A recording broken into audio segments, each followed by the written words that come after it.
কাশেমপুর নামক ছোট্ট একটি গ্রামটি প্রাকৃতিক সৌন্দর্যে এতটাই ভরপুর যে যা নিজ চোখে দেখলে মনে দোলা দিয়ে যায়। এক কথায় অসাধারণ। এই গ্রামে হুবহুব একই দেখতে দুজন লোক বাস করত। তারা দুজন আপন দুই ভাই।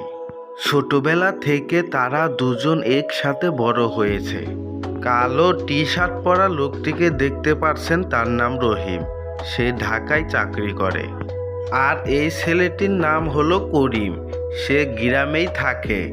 সে সারাটা দিন শুধু দুষ্টুমি করে বেড়ায়, তাছাড়া তার আর কোনো কাজ নেই। আর ইনি হলেন রহিম করিমের মা। করিম বাবা, আজ কারো সাথে দুষ্টুমি করবি না। রহিমকে গ্রামটা ঘুরিয়ে দেখা। সে কাজের ব্যস্ততায় ঘুরতে পারে না। আর দুষ্টুমি করবি না। ঠিক আছে মা, তুমি কোনো চিন্তা করো না। আমি ভাইকে সুন্দরভাবে গ্রামটা ঘুরিয়ে দেখাবো। তাহলে কি বলিস ভাই, চল যাই। ঠিক আছে ভাই, চল।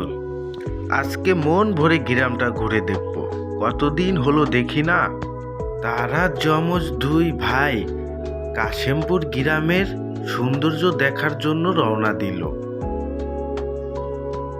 তারা দুজন ঘুরতে ঘুরতে একটি আম বাগানে চলে এলো। গাছ ভর্তি পাকা পাকা আম পেকে মাটিতে পড়ে আছে। একটি ছোট বাচ্চা দুজনকে দেখে ফেলে। দেখ ভাই দেখ, কত সুন্দর পাকা পাকা আম, খাবে একটা? পেরে দেই। তখন রহিম বলতে লাগলো, মন্দ হয় না, তবে কেউ কিছু বলবে না তো? তাহলে একটা খেতে পারি, পেরে দিতে পারোস? আম খাওয়া শেষে তারা দুজন সেখান থেকে চলে যায়। একটু পর দেখতে পারি একটি লোক মাঠে হাল চাষ করছে। মূলত আম বাগানটি তারই।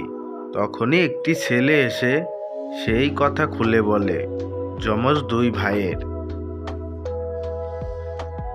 কিছুক্ষণ পরে দেখতে পাই গ্রামের বড় বটগাছের নিচে রহিম করিম কথা বলছে। তখনই আম বাগানের মালিক সেখানে হাজির হয়।